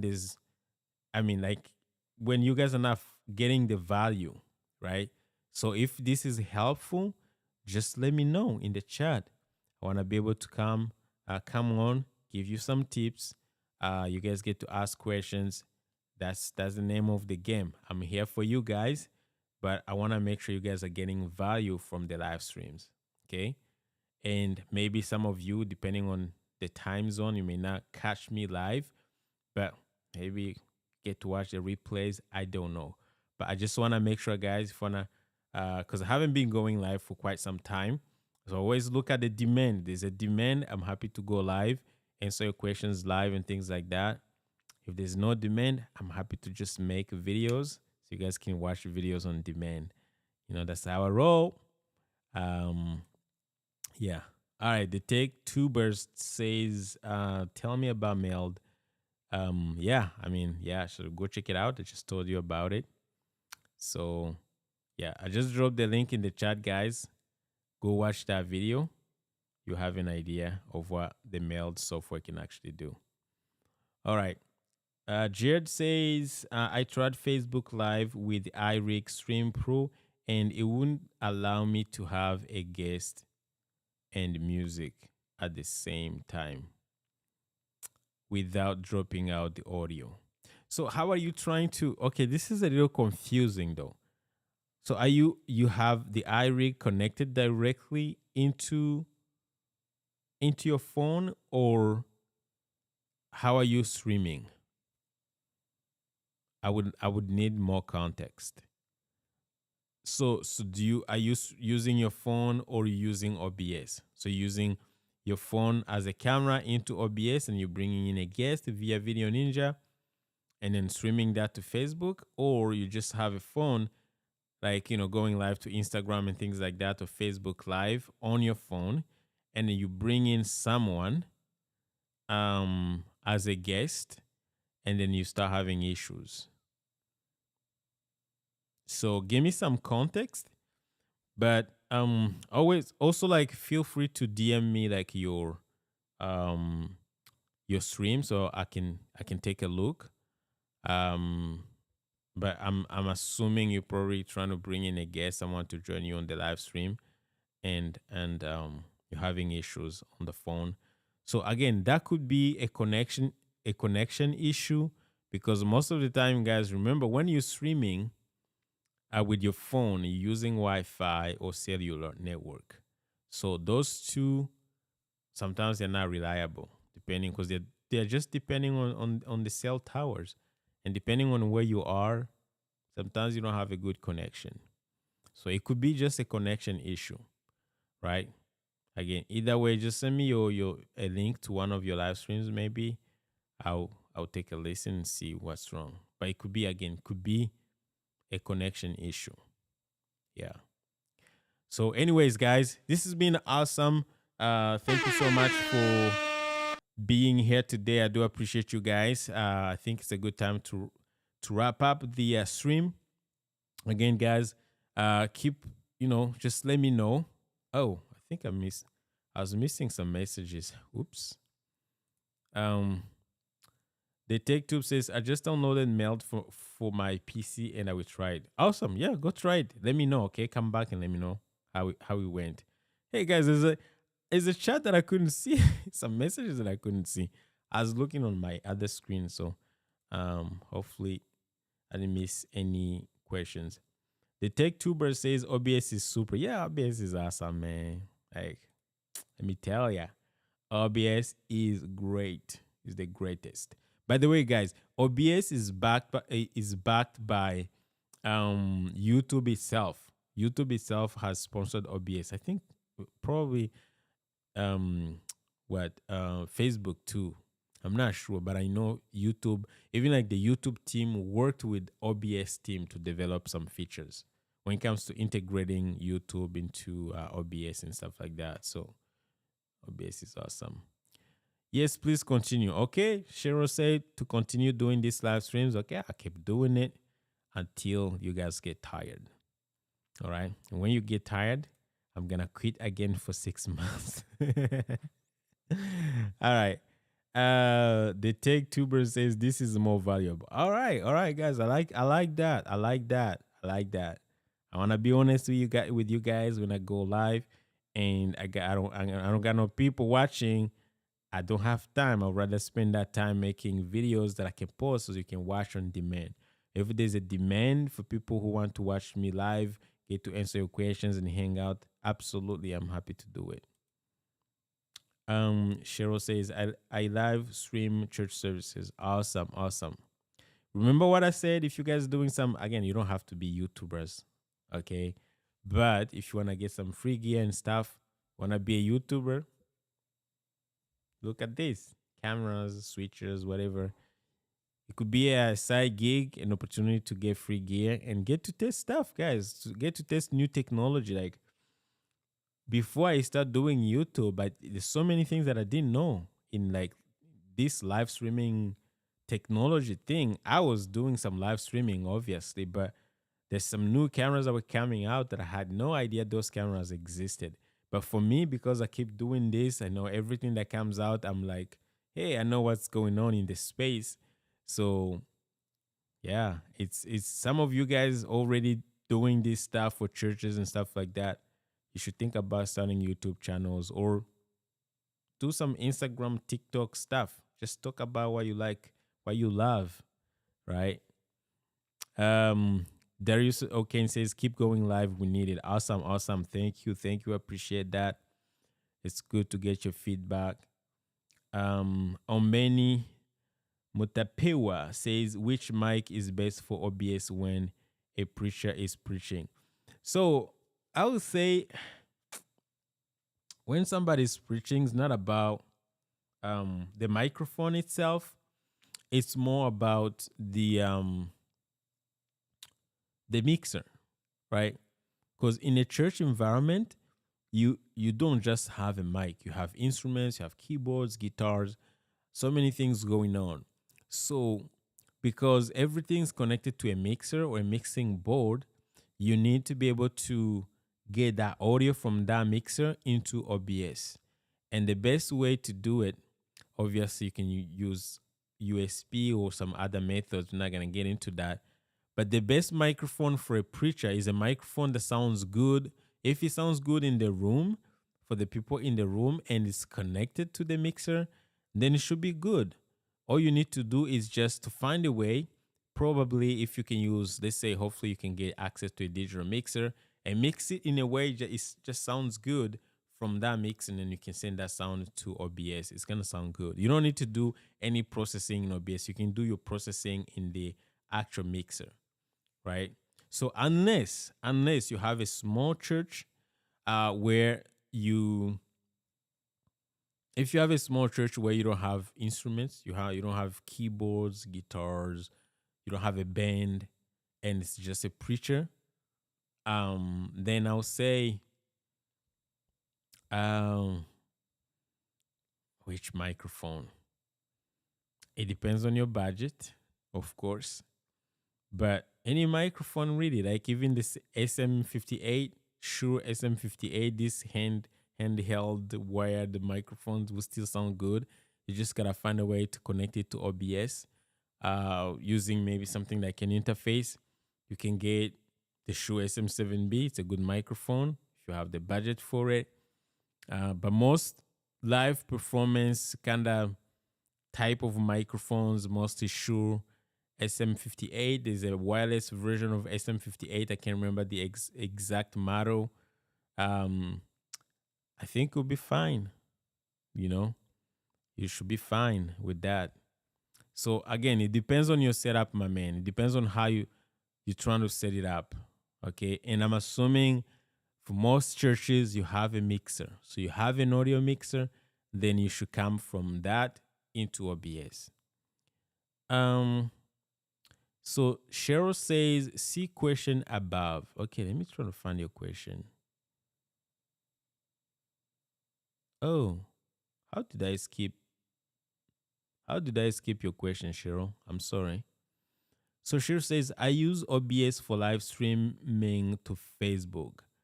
How do I add a voice recording that I need to add? How can I do that?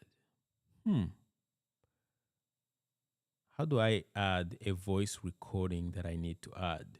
So, what I think you try to do is you're trying to, can you give me more context? It's like a pre-recorded voice. So is it like somebody, like a phone call that was recorded? Is it like, what is it? But either way, if it's some sort of like, if you have a file, you can go to where you want to add that recording, and you can just simply go to OBS. Now, because a recording, you probably need something visual, because if you create a new scene, it's gonna be blank. So you can create anything, any image, any scene that has an image, and then, or even if let's say you wanna play it with some other visuals, you can add to as a layer to another scene. But the idea is to go to a scene where you want to add it and hit the plus sign. Okay. I don't know if I share my screen right now. Yeah, you can see OBS is this tunnel effect. But you want to go here. You see where it says, where there's a plus sign here. All right. And then you want to go ahead and add a media source. Okay. And then you can call it whatever you want. So let's say audio recording. Okay. Hit OK. And then you don't want it to loop. Now you're going to hit browse, and then you're going to go look for that audio where it's saved on the computer. Okay. Obviously, I'm not going to add it. But once you add it, go to browse, add it, hit OK. It's going to show up here. Now you can play it anytime you want. You're going to have this player thing. You can play it anytime you want. So let's say somebody's talking, you have some things going on the screen. You can play this audio and it's going to sound, through like the stream, they're going to be able to hear it.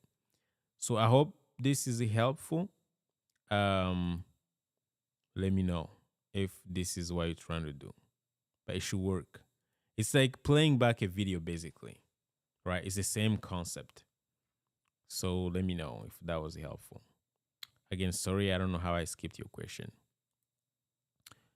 Shiro says, how can I add a voice recording to OBS? Yeah, I think I already answered that. Again, I apologize. We got Dan in the house. Dan. Thanks so much for being here. I want to use OBS Studio for a podcast that has 3 hosts in separate locations. Is Video Ninja the best option? Keep it live, brother. All right. I appreciate that. Yeah, it's good to get your feedback, guys. I really, really appreciate it, because sometimes it's just we don't know what to do. It's always good to just hear from you guys. Tell me what you need, because I'm here to serve you. So yes, Video Ninja is fantastic, and it can actually it can do the job. Now, I hope you have my reusable links. There's a video that I made about on how to use reusable links. Those reusable links, if you can download them and customize them and have like 3 links for each guest. Now, if you're having all the 3 guests at the same time on the stream, I think it's possible. You're going to have to create 3 links, right? That you send to 3 different links. And it will work. And the good thing about reusable links with Video Ninja is the fact that you can actually use those links in a way that every time they join, they're going to appear in OBS. So you don't have to always have to send links and go to Video Ninja room and copy those links and paste into OBS, because that becomes too much work. But when you have reusable links, you set up your your scenes in OBS where your guests appear, and then you send the same links all the time. And when the guests join, without you having to go copy and paste from the Video Ninja room, they're going to appear directly in OBS, which is awesome. So if you're not using reusable links, make sure you check out my video. Let me know. I can actually drop it in the chat for you. If you're using reusable links, that's awesome. So you are going to enjoy reusable links. So Video Ninja, yes, Video Ninja is great. It will work. Okay. Now, if you need more control, okay, this is why I don't use Video Ninja when I'm podcasting. If you need more control, because what happens with Video Ninja, yes, you could do ISO recording, but the more you add, there's a plugin called, I made a video about that as well, so you can try it. But it becomes a little more, a lot of things to remember. I got to click on that link. Got to remember to record each guest separately. And again, if you have high value guest, it could be stressing. And eventually, if you forget something, it could cost you an episode. So that's why, I'm not saying all the guests are high value, but there are guests that you get one time. If something goes wrong, you're not going to be able to get them back. Those are what I call high value guests. It happened to me once. I wasn't using Video Ninja, but it just happened to me that something failed in my computer. I had a guest who was super like high value. This is a high end coach, and I had him on my podcast, and something went wrong and I couldn't record. My computer started acting out. Guess what happened? So he had to leave because he had other stuff scheduled, and I have never been able to reschedule that guy. And he was nice to me. He's like, yeah, we're going to reschedule. Don't worry, blah, blah, the good stuff. But every time I reached out to him, I said, oh, I'm busy. I'm doing this. I'm working on this. I never been able to reschedule him again. So that's why I started using, I was still using Riverside, but what I'm saying is like Riverside is paid, and I'm happy to pay for it just because sometimes I just need quick stuff. Like I don't want to think about like trying to record each source separately, like clicking record on each source. But when I'm live streaming, I just use Video Ninja even when I have guests on. And also like the fact that one problem with Video Ninja is if your guest has a bad internet connection, it's going to affect your recording, right? But for Riverside, if your guest has bad internet connection, it does not affect the recording because the recording is happening on your guest computer, right? Basically, Riverside is just using the internet connection for you to be able to talk to each other and see each other, but the actual quality is being recorded locally on the guest computer, and your feed is being recorded locally on your computer, and eventually, at the end, it's going to upload the clean feed to your studio, both from your feed and your guest feed, and the feed is going to look good, regardless of your internet connection. So that's the main advantage of having Riverside, but it's not free, so you got to pay for it. So depending on the type of podcast you're running, depending on the type of guests that you have, if your guests are more forgiving and most of the time they have good internet connection, then there's no reason to pay for Riverside. But if your guests are super high quality, super high value, and you need to make sure you get it right every time you record, I think Riverside would be the best option for you. You're just gonna have to make it a little bit of investment. If you're not making money, I would say it's probably not worth it to invest. If you're not making a little bit of money with your podcast, maybe it's not worth it. So it really depends on your situation, but either way, it should be fine. I hope that was helpful. All right, let's see. Jared say yes, sir. Ombeni says thank you, Mark. Thank you so much, sir. I appreciate you, man. Shiro says yes, it's a pre-recording of the introduction of the welcome message of the service and the benediction of the service. So yeah, that the way that I showed it to you, it should work. Okay. So I hope you've seen it. Another thing that I would encourage you, instead of making it just audio, try to make it like maybe put a picture on it and turn it into a video file. So when you bring it in OBS, it just doesn't, it shows the image or something, right? It could be a slideshow, it could be something else, but don't just make it audio. But either way, you're just going to go to the plus sign and add the media source and then bring it in. It should work. If you have an issue, just let me know. I have a lot of videos covering that. I say thanks so much. Appreciate show. Awesome. Appreciate you too. Joshua Praise Ministry says, how do I capture audio from audience in church while I'm using sound card? So I don't know the type of sound card that you have, and I'm not sure I understand what you mean by sound card, but I'm assuming you mean like an actual, did you mean like an interface or something like that? But the idea is to capture your church sound, your audience sound. You can install what's called audience microphone, right? Get any shotgun microphones, maybe 2, and put them in front of your audience, right? Somewhere, maybe you can get more. You can start with 1, 2, and depending on your budget. Any shotgun microphone are good because they are mono-directional, right? And not mono, omni. There you go. They are omnidirectional. So basically, you're trying to avoid to capture the sound coming from the PA system, the speakers and everything, because it could be noisy. So just point them towards your audience and then send that to your mixer, right? What you're using to mix. And then when you're mixing, just add a little bit of that and then send that to your live stream. That's it. It's gonna require you to have a little bit of mixing skills just to make sure you're not adding too much. But other than that, you should be fine. That's how you do it. Just have microphones that can capture that live audio and route that into your mixing board. And and yeah. So the Tech Tuber says, wow, I like Riverside. Yeah, Riverside is dope. I like it too. I use it. So yeah, I use it. I love it. I pay for it. And I still use OBS. So there's a room for everything.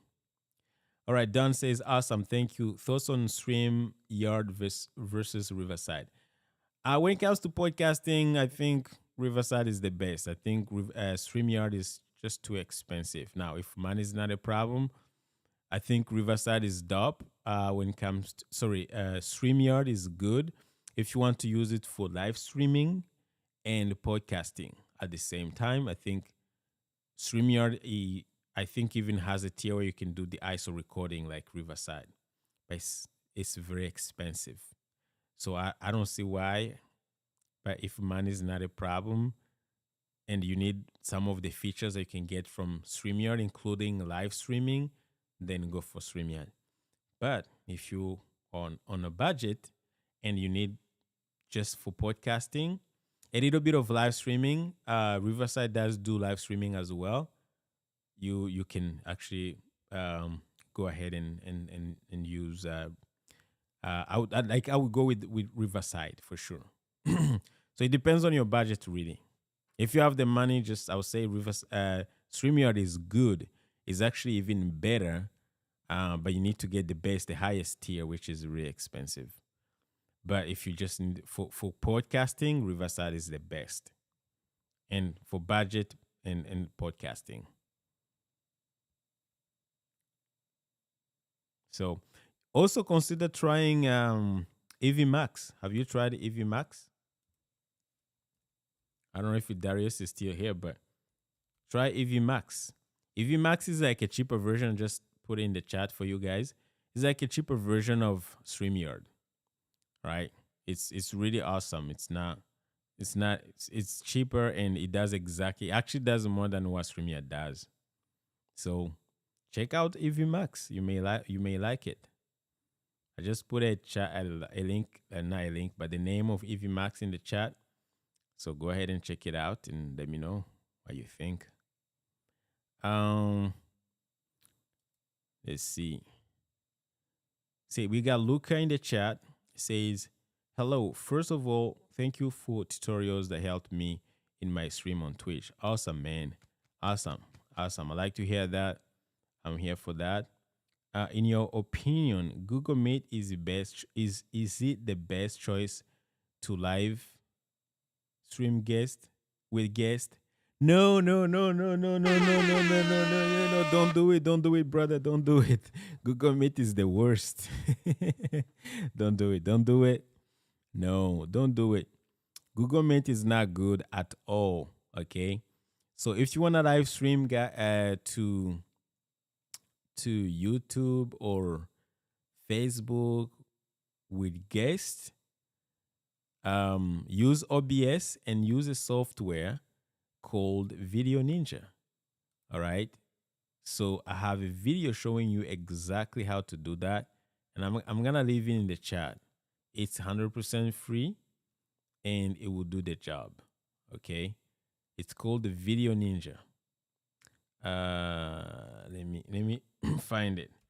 Live stream with Video Ninja. Yeah, Google Meet is not good at all.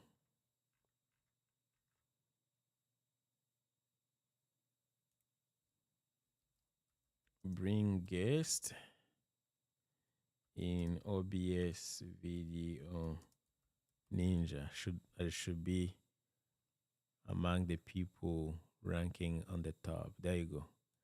I got the video right here. I'm gonna drop it in the chat for you, man.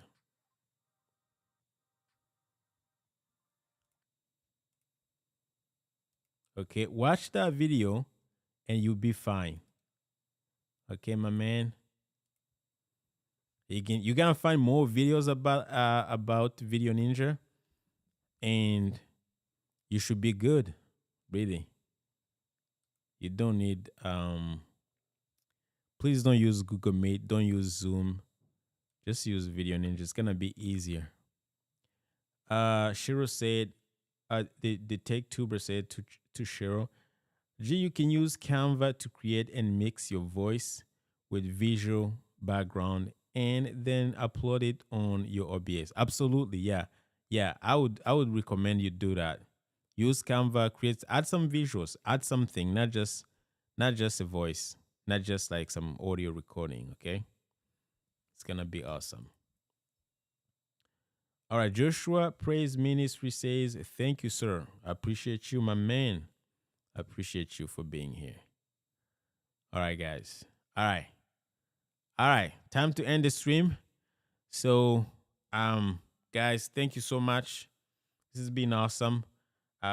Enjoyed being here with you guys. Let me know. You want me to cover specific topics in the next streams. But I enjoyed the stream today. I love answering your questions. And obviously, you guys told me that you enjoyed it. So that's the name of the game. There's a demand. I'm going to be showing up a little more, doing these live streams and answering your questions. As always, you can reach out to me. If you have any question, you can DM me on Instagram. I have all the links in my About section. You can reach out to me on Instagram, Facebook, join my Facebook group as well. Everything's linked down below in description or in my About. You're going to find all the links. You can leave me a comment. I try to respond to all my comments. I'll say 95% of my comments I actually do respond. So feel free, or you can even email me. All right, I'm here for you guys. Try to make sure you get the best live streams, you get the best video tutorials. Yeah, you get to show up live, and either live or recorded videos, guys. You show up online looking good and sounding good. That's the name of the game. All right, my name is Sam. You're watching our production tips and tools, guys. Thank you so much for watching. And obviously, I'm going to link, or YouTube is going to suggest some videos here for you to watch. So make sure you watch them depending on some of the questions that you guys asked. All right, check out those videos, guys. And I'll see you next time. Take care.